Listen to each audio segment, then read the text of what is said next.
Hello everyone, welcome once again to this online learning platform Cognado, and here I am back again with our very new chapter which is environment. इस chapter में जैसा कि हमने introduction वाले video में पढ़ा था कि इन्वायरमेंट है क्या, है ना। इन्वायरमेंट इन्वायरमेंट क्या होता है? इन्वायरमेंट का मतलब हमारा सराउंडिंग, है ना। हमारा पूरा सराउंडिंग जैसा कि हम अपने चारों तरफ देख पा रहे होते हैं। ठीक है, चारों तरफ हमें क्या क्या दिखता है? हमें दिखते हैं बहुत सारे एबायोटिक फैक्टर्स और बहुत सारे बायोटिक फैक्टर्स। ठीक है, यही एबायोटिक और बायोटिक फैक्टर्स मिल करके फॉर्मेशन करते हैं हमारे टोटल इन्वायरमेंट का।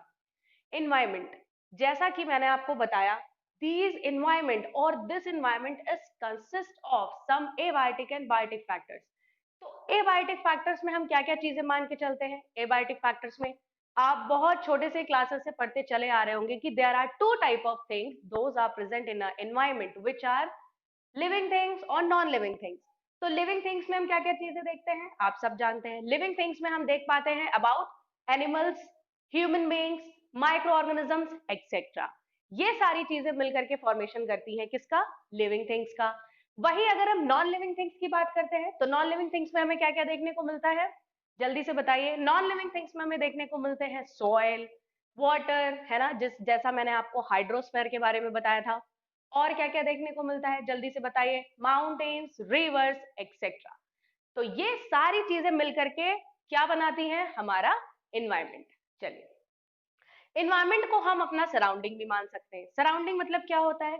सराउंडिंग मतलब हम अपने चारों तरफ जो चीजें देखें, है ना, जो भी चीजें हमें देखने को मिलती हैं वो सारी मिलकर के बनाती है सराउंडिंग या इन्वायरमेंट। इन्वायरमेंट को हम एक और तरीके से समझ सकते हैं। ठीक है, जैसा कि आप देख रहे हैं कि बहुत सारी चीजें यानी लिविंग और नॉन लिविंग चीजें जो है एक दूसरे पे डिपेंडेंट है। डिपेंडेंट कैसे है? कैसे डिपेंडेंट होगी? जैसा कि आप देख सकते हैं कि यहाँ पर रिवर फ्लो हो रही है। ठीक है, तो रिवर फ्लो जब होगी तो रिवर के अंदर बहुत सारे ऑर्गेनिजम्स रहते हैं। आप सभी ये बात जानते हैं। ऑर्गेनिजम्स जैसे कौन कौन से ऑर्गेनिजम्स? जल्दी से बताइए।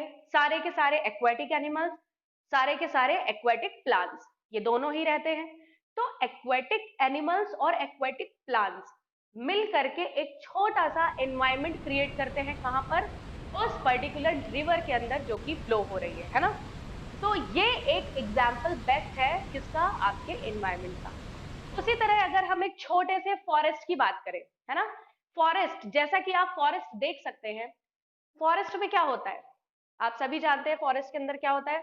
बहुत सारे एनिमल्स होते हैं, बहुत सारे प्लांट्स होते हैं, और ये फौना एंड फ्लोरा मिल करके एक छोटा सा सिस्टम तैयार करते हैं which is known as environment, है ना, जहां पर बहुत सारी चीजें आपस में मिलजुल कर रहती हो और किसी ना किसी तरीके से एक दूसरे पर डिपेंडेंट है। ठीक है, देखिए यहाँ पर डिपेंडेंसी क्यों जरूरी है? डिपेंडेंसी इसलिए जरूरी है क्योंकि किसी एक ऑर्गेनिज्म के पास वो चीज है जो किसी दूसरे ऑर्गेनिज्म के पास बिल्कुल भी नहीं है। इस कंडीशन में क्या होता है? दोनों की आपस में इंटरडिपेंडेंसी काफी बढ़ जाती है। ठीक है, ये बात हो गई हमारे इन्वायरमेंट की। अब हम बात करते हैं अबाउट फैक्टर्स, यानी वो फैक्टर्स जो कि इन्वायरमेंट पे किसी ना किसी तरीके का इफेक्ट डालते हैं। इन्वायरमेंट पे इफेक्ट डालने वाले फैक्टर्स को भी हम दो चीजों में डिवाइड कर सकते हैं। कौन कौन से? Abiotic factors and biotic factors. ठीक, यानी कि फैक्टर्स कैसे कैसे होते हैं, एक और तरीके से हम इन्हें जान सकते हैं, इन्वायरमेंटल फैक्टर्स एंड हमारे इकोलॉजिकल फैक्टर्स। ठीक है, जितने भी हमारे इकोलॉजिकल फैक्टर्स हैं, इकोलॉजिकल फैक्टर्स का मतलब क्या हो गया? आपके जितने भी बायोटिक कंपोनेंट्स हैं वो सारे। ठीक है, और हमारे इन्वायरमेंटल फैक्टर्स में सारे के सारे फिजिकल फैक्टर्स आते हैं। फिजिकल फैक्टर्स मतलब जो भी आपके एबायोटिक कंपोनेंट्स हैं उन्हें हम फिजिकल फैक्टर्स के अंदर या इन्वायरमेंटल फैक्टर्स के अंदर रख सकते हैं, है ना। तो आई होप आपको इन्वायरमेंट के बारे में बहुत अच्छे से समझ में आ गया होगा। ठीक है, इन्वायरमेंट मतलब कि हमारी पूरी सराउंडिंग, जो भी हम अपने आसपास की चीजें देख पाते हैं, चाहे वो नॉन लिविंग हो या लिविंग हो, ये सारे मिलकर के फॉर्मेशन करते हैं एक इन्वायरमेंट का। ठीक है, आफ्टर इन्वायरमेंट हम एक और टर्म के बारे में जानेंगे जो कि आपने बहुत बार सुना भी होगा अपनी स्टडीज के ड्यूरिंग में, और इसके बारे में हमने हमारे इंट्रोडक्शन वाले वीडियो में बात भी की थी। इंट्रोडक्शन वाले वीडियो में क्या था? सेकंड पॉइंट, जिन बच्चों ने देखा है उन्हें पता भी होगा, अबाउट इकोसिस्टम, है ना। इकोसिस्टम क्या होता है? देखिए, मैंने आपको एक एग्जांपल दिया था अपने इंट्रोडक्शन वाले वीडियो में। इकोसिस्टम को हम कंसीडर कर सकते हैं for example as a pond, एक पॉन्ड का एग्जाम्पल हम ले सकते हैं, या एक फॉरेस्ट का एग्जाम्पल हम ले सकते हैं, या एक छोटे से गार्डन का एग्जाम्पल हम ले सकते हैं, जो कि हमारे घरों में गार्डन होते हैं, है ना। अपने गार्डन में हम क्या क्या चीजें देखते हैं, जल्दी से उन्हें सोचिए और उसे एक जगह नोट डाउन करिए कि आपके घर में अगर गार्डन है, बहुत सारे बच्चों के घर पे होगा भी, उस गार्डन में हमें क्या क्या चीजें देखने को मिलती है ना। उसमें हमें बहुत सारे छोटे छोटे से इंसेक्ट्स, बहुत सारे प्लांट्स, छोटे प्लांट्स, हर्ब, श्रब्स या बड़े ट्रीज भी हो सकते हैं, बिल्कुल हो सकते हैं। वो सारी जो चीजें हैं, है ना, वो सारी चीजें आपस में इंटरडिपेंडेंट रहती हैं और अपना सर्वाइवल इंश्योर करती हैं, बिल्कुल करती हैं, है ना। देखिए, वही चीजें रिपीट हो रही हैं बार बार, ठीक। यानी इन्वायरमेंट और इकोसिस्टम एक दूसरे से बिल्कुल भी अलग नहीं है ना। दोनों एक दूसरे के ही कॉम्प्लीमेंट्री हैं, जो एक दूसरे के साथ साथ रहते हैं और चीजों को क्या करते हैं, डेवलप होने में या उनको ग्रो करने में हेल्प करते हैं, ठीक है। इकोसिस्टम जो हमारा हो गया, वहां पर बायोटिक और एबायोटिक फैक्टर्स की इंटरडिपेंडेंसी है, ये आपको बहुत अच्छे से समझ में आ गया है ना। अब हम बात कर लेते हैं थोड़ा सा अर्थ के बारे में, ठीक है। Earth is a spherical, actually earth का जो शेप होता है वो इलेप्टिकल होता है ना। अर्थ के शेप को हम पर्टिकुलरली इलेप्टिकल नाम देते हैं, जबकि इन जनरल हम जानते हैं कि अर्थ जो है हमारी वो एक स्फेरिकल शेप्ड, है ना, चीज है। तो यहाँ पर समझते हैं जो हमारी अर्थ है वो बनी किन किन चीजों से है।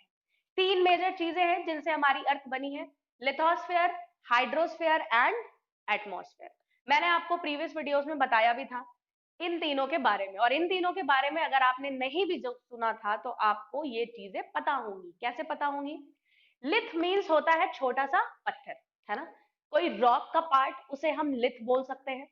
तो लिथ यानी कि जितना भी रॉकिश पार्ट हमारी अर्थ पर प्रेजेंट है, यानी पत्थरों से बना हुआ, वो पत्थर में भी छोटे हो, बड़े हो, बहुत बड़े हो, कोई भी इफेक्ट नहीं पड़ता। इस पूरा पार्ट, यानी ये जो पूरा पार्ट है हमारा पत्थरों से बना हुआ, उसे हम क्या नाम देते हैं अर्थ पर? उसे हम नाम देते हैं लिथोस्फेयर। उसके बाद वाटरी पार्ट जितना भी अर्थ का, है ना, आपने बहुत सारे रिवर्स और पॉन्ड्स देखे होंगे अपने आसपास, तो उनमें हमें क्या देखने को मिलता है? पानी, पानी ही तो है। तो वो सारी चीजें मिल करके फॉर्मेशन करती हैं हमारी अर्थ में हाइड्रोस्फेयर का, जिसे हम हाइड्रोस्फेयर नाम देते हैं, ठीक है। और आपने प्रीवियस क्लासेस में इसके बारे में बहुत डिटेल में पढ़ा भी होगा। एक और स्फीयर बचती है हमारी अर्थ की, which is known as atmosphere. Atmosphere क्या है? हमारी अर्थ में जो भी गैसियस सब्सटेंसेस प्रेजेंट हैं, वो सारे मिलकर के कॉन्स्टिट्यूशन करते हैं किसका? हमारे पूरे एटमॉस्फेयर का, ठीक। ये तीनों बातें आपको समझ में आ गई।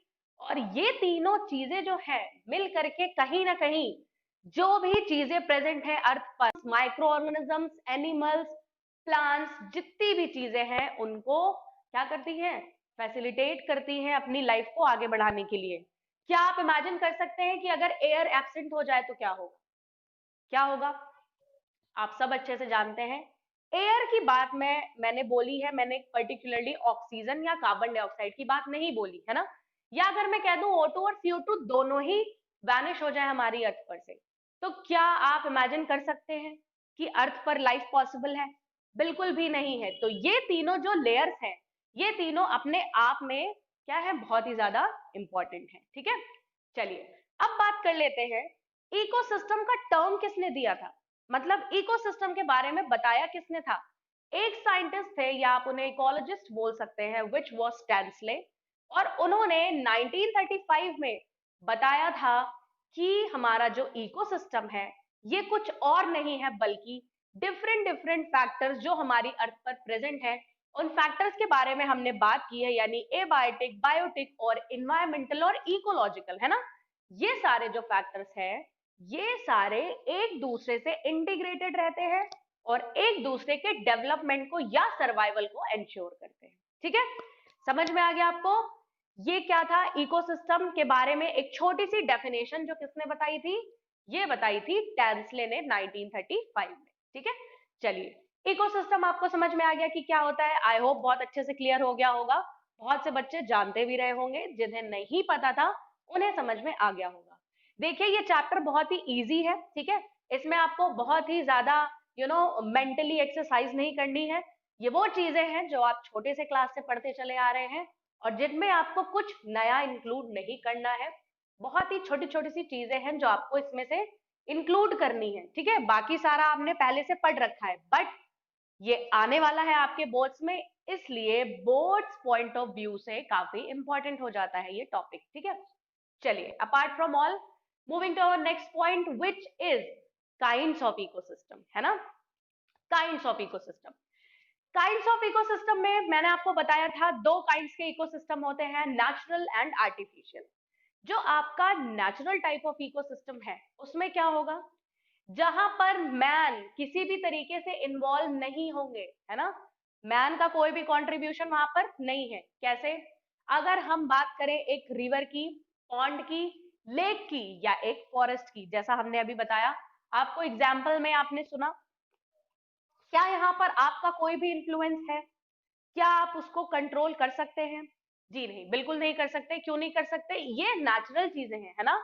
ये अपना जो भी सर्वाइवल है वो खुद ही कर लेती है, इसमें हमें इंटरफेरेंस करने की जरूरत बिल्कुल भी नहीं है, ठीक है। तो इस टाइप के इकोसिस्टम जो हमें नेचुरली देखने को मिलते हैं, जहां पर ह्यूमन बींग्स का कोई भी इन्फ्लुएंस नहीं है, उसे हम नाम देते हैं नेचुरल काइंड ऑफ इकोसिस्टम, ठीक है। वही बहुत से ऐसे इकोसिस्टम्स होते हैं जहां पर मैन का इन्फ्लुएंस हो जाता है। फॉर एग्जाम्पल, हम अपने घरों में ऐसा डेकोरेटिव आइटम यूज करते हैं एक्वेरियम का। एक्वेरियम छोटे बड़े बहुत सारे तरीके के होते हैं। एक्वेरियम के अंदर होता क्या है, एक्वेरियम के अंदर हम एक आर्टिफिशियल एनवायरनमेंट क्रिएट करते हैं जो कि अपने आप में ही क्या करता रहता है, अपना अपना सर्वाइवल करता रहता है, ठीक है। तो ये आर्टिफिशियल एनवायरनमेंट जो हम क्रिएट करते हैं एक एक्वेरियम के अंदर, वो एग्जाम्पल है आर्टिफिशियल काइंड ऑफ इकोसिस्टम का, ठीक है। और जो आपका नेचुरल टाइप ऑफ इकोसिस्टम है, नेचुरल टाइप ऑफ इकोसिस्टम पता है आपको क्या होता है, जहां पर मैन का कोई भी इंफ्लुएंस ना हो, ठीक है, किसी भी तरीके से। और नेचुरल टाइप ऑफ इकोसिस्टम को भी हम कई पार्ट्स में डिवाइड कर सकते हैं। कैसे, टेरेस्ट्रियल इकोसिस्टम, एक्वेटिक इकोसिस्टम और fresh water ecosystem and marine water. Actually aquatic के अंदर भी फ्रेश वाटर इकोसिस्टम अलग होता है और मैराइन वाटर इकोसिस्टम अलग होता है। कैसे, देखिए, फ्रेश वाटर इकोसिस्टम उसे हम बोलते हैं जहां पर जो पानी होता है वो सॉल्टी नहीं होता, यानी कि फ्रेश वाटरी इकोसिस्टम में क्या होता है, पानी खारा नहीं होता, है ना। पानी बिल्कुल मीठा होता है और वो बिल्कुल फ्रेश होता है। जैसे हम नदियों या झीलों के पानी को कंसीडर करते हैं, हम क्या जानते हैं, जो भी सीज है ना, बड़े बड़े, उनका पानी खारा होता है क्योंकि होता है सॉल्टी वाटर होता है वहां का। और तो मीठे पानी वाली जितनी भी आपको दिखेंगे क्या, वाटर बॉडीज दिखेंगी, उसे हम फ्रेश वाटर वाला इकोसिस्टम बोलेंगे। और जहां पर आपको बड़े बड़े ओशंस या सीज दिखेंगे वहां पर हम क्या बोलेंगे, मैराइन वाटर इकोसिस्टम, ठीक है। तो इस तरीके से हम इकोसिस्टम को नेचुरली डिवाइड कर सकते हैं। उसके बाद मैंने आपको बताया आर्टिफिशियल या मैन मेड इकोसिस्टम में हम बेस्ट एग्जांपल के रूप में एक एक्वेरियम का एग्जांपल देख सकते हैं, ठीक है। चलिए, तो ये हो गए आपके इकोसिस्टम के